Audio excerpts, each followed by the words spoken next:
Good morning, everyone. My name is Juszczak, and I will be interviewing Professor Mark Juszczak today. He is a visiting faculty at APS in Warsaw. Today we'll be discussing the topic about education as a business. And my first question is, who is involved in the education business? Who are the main players? So, before I answer your question, what I'd like to do is set some context for why we're having this session as the first interview session. And this context is really directed towards graduate students and undergraduates who are currently studying pedagogy in Poland. And what we've seen is that there are some interesting corollaries with problems that they have, not problems, but with opportunities they have when they come into the job market. And what that really means is this. As an example, in the US, the number of graduate students who complete a PhD in education or in classical social sciences, but then do not go into academia, is on the rise. So increasingly, every year, you might expect that if you're doing a PhD in education, you will end up doing research, Yes, or this is the track. this is the norm, right? Yeah. Or you'll end up teaching. Yeah. However, at the same time, a lot of students are doing other things. And the question we're trying to answer here is, well, what are those other things? So we are discussing possibilities, Right. which is very important for us as students to know. Absolutely. What is the broader ecosystem? And if you have any inkling as an entrepreneur or any inkling about the business side of pedagogy, how do you get involved in it? So the first question we're looking at is, who is involved in the education business? So we make an assumption. The assumption we make, because our experience in education is largely from the client side as a student, right, is that education is about the visible people that we are exposed to. We're exposed to teachers, right, and principals. So we think that teachers and principals are the majority of education, or professors in college.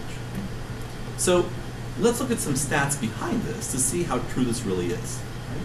Right? If we look at a top-tier American university, like Columbia University, Columbia University has 50,000, right, employees in its broadest ecosystem. This includes part-time workers, contract workers. Right? Within the university itself, there are 14,000 employees, of which under 4,000 are faculty. Oh, wow. Which means that there are 10,000 people working full-time at the university, over 60%, who are not teaching. Right? So this is our first clue that there is a broader ecosystem at play. Right? So we can look at another common example. If you take a flight somewhere, right, and you look and you think, who works for the airline? Stewardesses and pilots. It turns out, right, there's a massive invisible labor force you don't see. Baggage handlers, truck drivers, right, car drivers, crane operators, mechanics, anyone who services the entire ecosystem, even chefs of an airline industry. And it turns out, pretty much anything you want to do as a field of work, you can probably do it in an airline. I'm sure they even have makeup artists and barbers, right? Someone has to pick the outfits they're going to wear. So we have to understand as the first thing, when we ask who is involved, that there is a massive ecosystem involved in any institutional educational setting. So can we gear that more concretely towards who are the players other than the visible ones who are servicing the education industry? In other words, what you're really asking me is, besides institutions like schools, right, what is the education market consist of? If I want to go into the business, how big is that business? And it turns out the business is huge. Institutional schools are a very small fraction of all the money that is made and spent in education, right? So as an example, this is an excellent example of a hidden but significant workforce. all schools need to be clean, right? Schools get dirty, so do colleges and universities. There is a massive labor force involved in cleaning schools and in making sure they stay clean. Right? We never think about it, but this is a critical part of education. Same thing happens, for example, for looking at food. Top colleges and universities have exceptionally good food offerings for undergraduate students. Somebody cooks all that food. Somebody grows all that food. Undoubtedly. But so if you have a degree in education, where is it that you would end up other than being a faculty member or a researcher? And I guess that's the big question for everyone who is pursuing that type of degree. I would look at this from two perspectives. The first perspective I would consider traditional. The second I would consider to be interdisciplinary. So by traditional, I mean that there is a whole host of education businesses that are not schools and universities, where if you study pedagogy, you do end up working in it. These are things like textbook publishing, right? Editing of textbooks, educational content, creating tests, grading and analyzing tests, being an educational statistician, working for government in public policy at the city, state, or federal level in education. There are many places you can work with an educational background. At the same time, however, and more interestingly, I think, is the growing tendency for reliance on interdisciplinary educational work, where your education background serves to enhance your viability in a commercial marketplace. So I'll give you an example of this, right? Let's say that somebody has a master's degree in childhood education, right? And that person also likes, for example, fashion. They'll be able to find a job somewhere understanding what types of school uniforms are the most effective. They may end up working for the Gap. They may end up working for Walmart or for Target, helping design or source designs that are best appropriate for certain private school uniforms or uniforms in schools, right? And this is an interesting issue because here you have this other dimension where traditional educational background comes in and begins to shape, right, other opportunities for you, right? So then I guess the next question would be, where would be the best place to start looking for opportunities in the education business? This is a tough question to answer. I mean, the whole question of opportunity has a lot to do with how we individually perceive what our opportunities are. And what I think would make the most sense here would be to speak from my own experience. Right? And what I mean by that is this.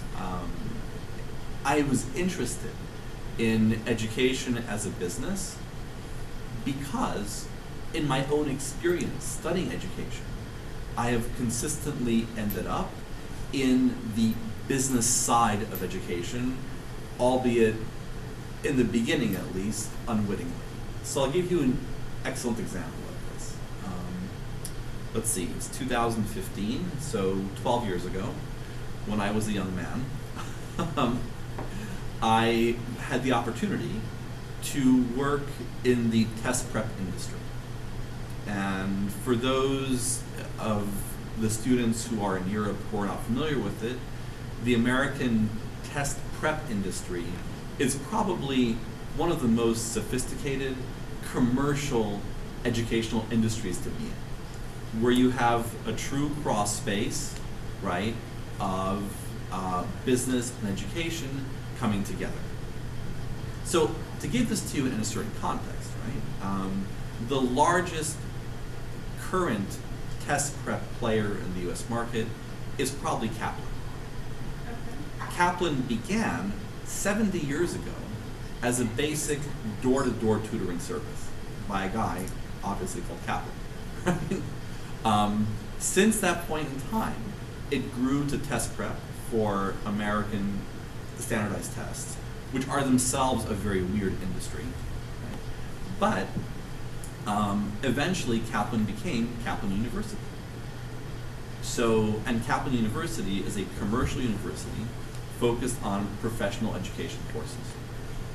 Right, so basically that's one example of how education opportunity that was existing in the marketplace turned into a serious economic Absolutely. development. It's a huge business. And so are you saying that the way I understand it is that every student has the opportunity to become their own entrepreneur, and are you saying that that was your way? Yes. And if you can explain more about how do you enter, the road to entrepreneurship? This is an excellent question, and it's one that I think is hard to answer because it's a highly individual thing. Some students who are studying education, they want to work, they want to have a salary, they're comfortable with that approach to life, which is that I get a job, the job pays me a salary every month.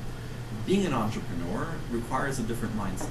Right, because I guess it's set around that whole perception of security versus insecurity. Right. And so I think for our audience it would be interesting to know,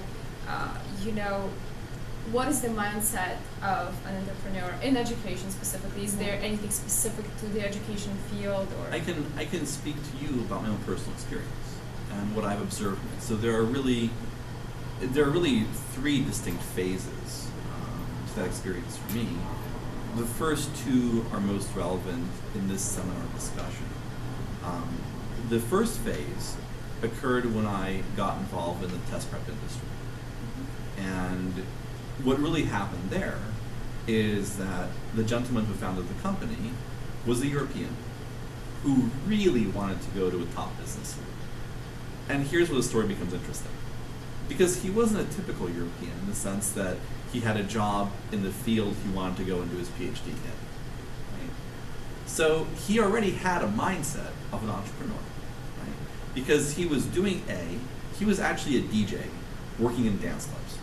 Oh. So he was making money for the first 7 years of his life DJing hard metal and heavy rock in actually German dance clubs. Right? And he loved it.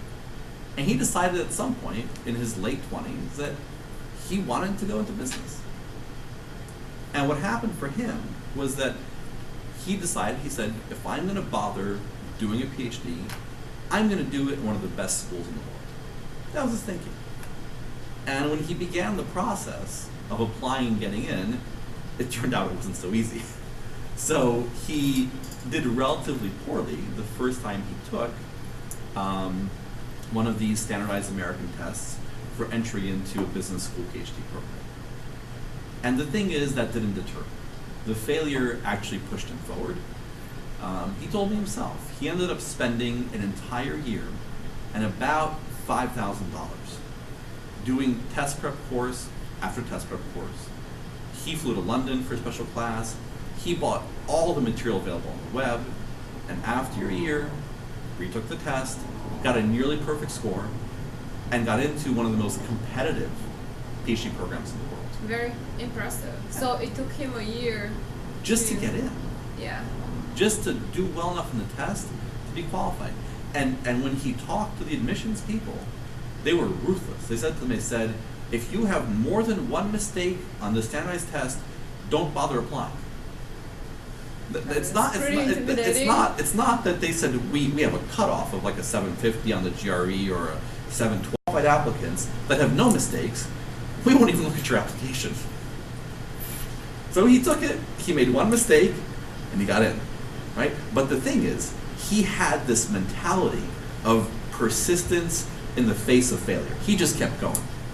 And what he realized was that his experience as a European was something that many other European students applying to American business schools were also going through.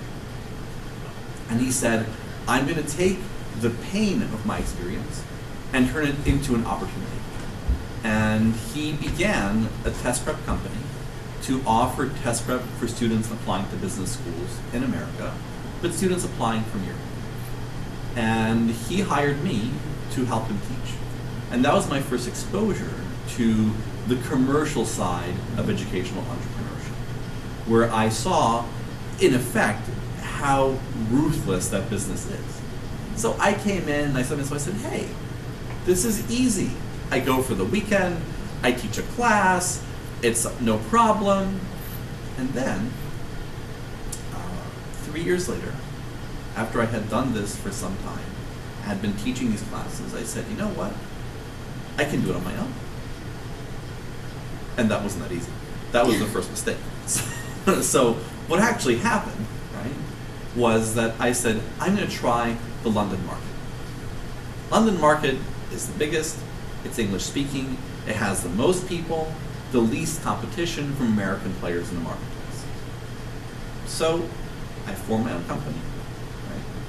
I invested at that point a couple $1,000s into a website, into marketing flyers, handing out flyers in the equivalent of Wall Street in London City actually, putting up a campaign on Google, and after several months of work, I'll put it this way, I appreciated why my former boss did what he did.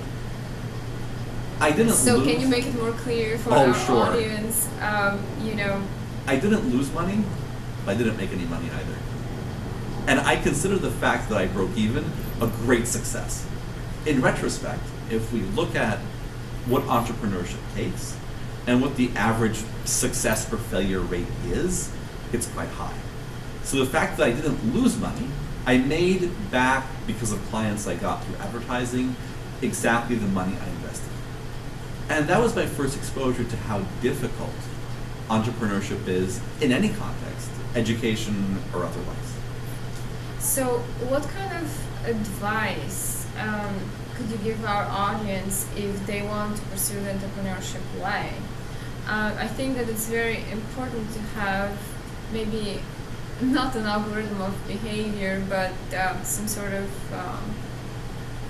of initial guidance, maybe some sort of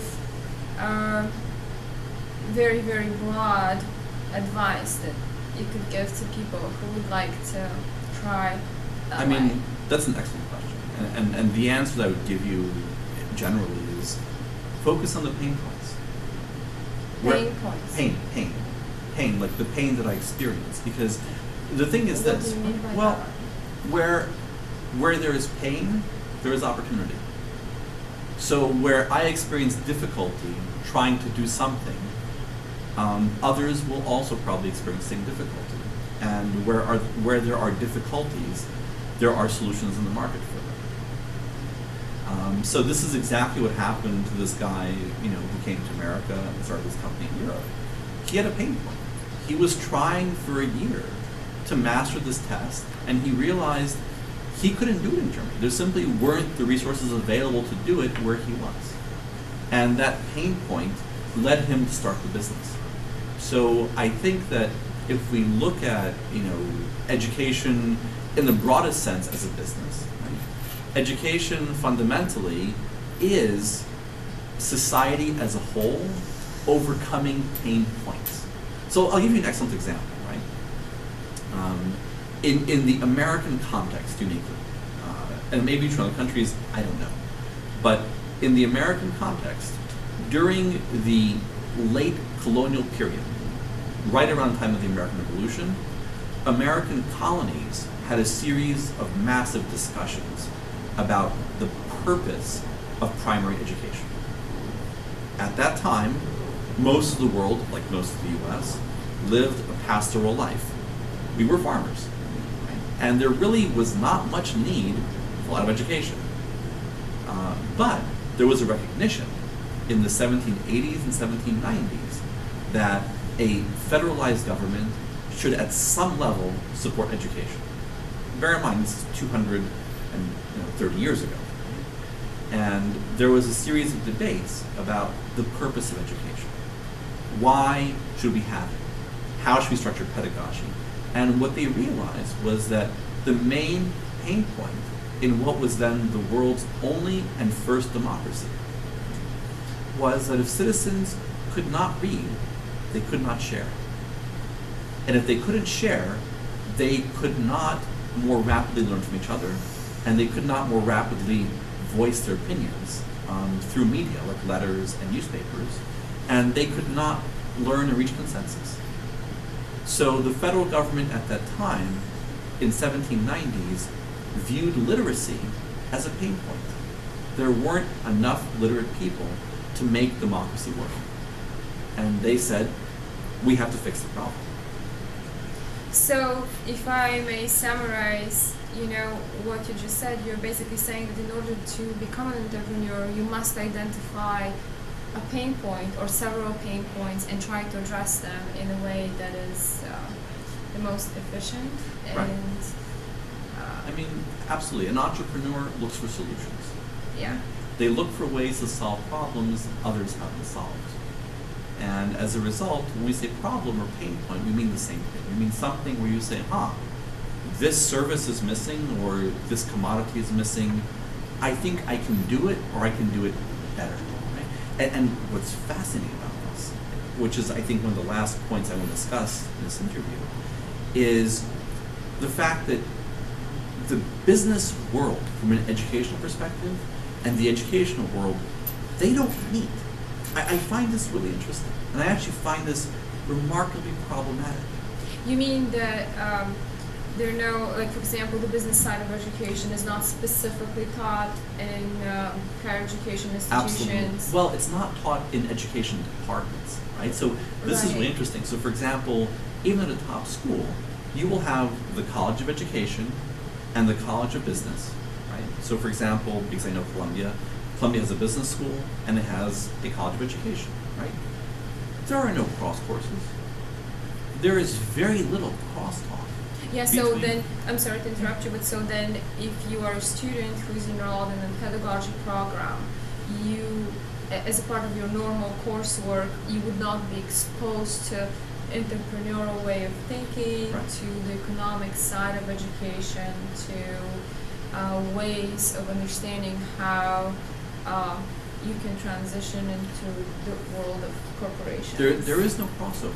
And it's fascinating because that lack of crossover happens even though good education colleges often have degrees in things like organizational leadership and organizational learning. So you have a weird little cross space, but that cross space never makes that jump into entrepreneurship and finance, right? Which is critical. And I actually think one of the things I think is necessary is for education colleges that offer degrees, specifically in education, no matter what department of education it is, that they give students a chance to take classes in business as well. Because these two things are ultimately intimately linked together. We spend our whole lives learning, right? And education doesn't stop in the classroom. It's an ongoing, continuous process across the entire spectrum of our life. It's as critical to our success in life as business is, frankly. And I think that one of the most important takeaways that we can talk about at this moment is that need for sharing. Basically, to put it bluntly, people should be allowed to take classes at a cross space. So if they're a business major, take classes in education, and vice versa. If you're an education major, be able to take classes in business. So, okay, so let's say that, for students of pedagogy, how do they get involved in the business side of education? What's the process, I guess, of, inquiring into that line of educating yourself and working in it in the future? I think that for a lot of students who will be listening to us, they are already teachers. They're going to be teachers or working in the classroom somewhere. And I would tell them that there are two things they can do that are very specific. The first is to think about the pain points. I'll give you one example. Right? Students historically in the U.S. have had to carry tons of textbooks home. This is literally a pain point because it's a tremendous weight on your shoulders you take home every day. Someone figured out that online textbooks are not only better, they're lighter. And kids don't have to carry home 15, 20 kilograms per day in their school bag. That's a pain point, right? Pain points exist all around us. And if I'm a teacher or if I'm working in education, if I start thinking about them, I'll find them. because I have that awareness that they're probably around me somewhere. The second thing I would encourage students of education to do is to start reading actively on the web. There are thousands of websites and forums and conferences each year about the business side of education.